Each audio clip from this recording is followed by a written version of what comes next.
Bondia Anthony Joshua amenusurika kifo katika ajali mbaya barabarani ambayo imetokea Jumatatu hii asubuhi kwenye barabara kuu ya Lagos Ibadan huko Nigeria katika jimbo la Ogun, ajali iliyosababisha vifo vya watu wawili na majeruhi kadhaa. Ajali hiyo imetokea muda mfupi baada ya saa 5 kamili asubuhi kwa saa za eneo la Makun karibu na kituo cha mafuta cha Danko na kabla makutano ya Sagamu upande wa kuelekea Ibadan.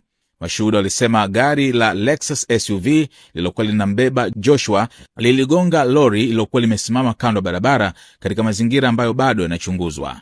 Gari hilo aina ya Lexus Jeep lenye namba za usajili KRD 850HN lilikuwa sehemu ya msafara wa magari mawili likifuatwa na gari aina ya Pajero SUV lililokuwa limebeba walinzi wake. Wakati wa ajali, Joshua alikuwa amekaa nyuma ya gari pamoja na abiria mwingine, huku wawili wakiwa wamekaa mbele. Mwandishi na shahidi wa tukio hilo Adeni Orojo ameiambia Punch Online kuwa Joshua alipata majeraha kidogo na alikuwa anafahamu baada ya ajali. Hata hivyo, abiria wawili waliokuwa ndani ya Lexus, mmoja aliyekuwa karibu na dereva na mwingine aliyekaa karibu na Joshua, walifariki dunia papo hapo.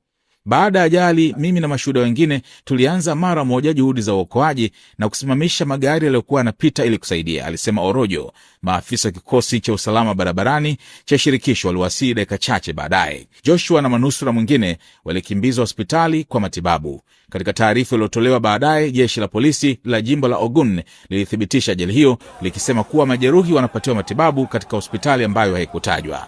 Msemaji wa polisi wa jimbo la Ogun, Olusei Babasei, amesema mamlaka zinaendelea kuchunguza chanzo cha ajali hiyo na zitatoa taarifa zaidi baadaye. Habari za ajali hiyo zimesababisha wasiwasi mkubwa miongoni mwa mashabiki wa Joshua, huku ujumbe wa kumwombea na kumpa pole bondia huyo ukisambaa kwa wingi kwenye mitandao ya kijamii.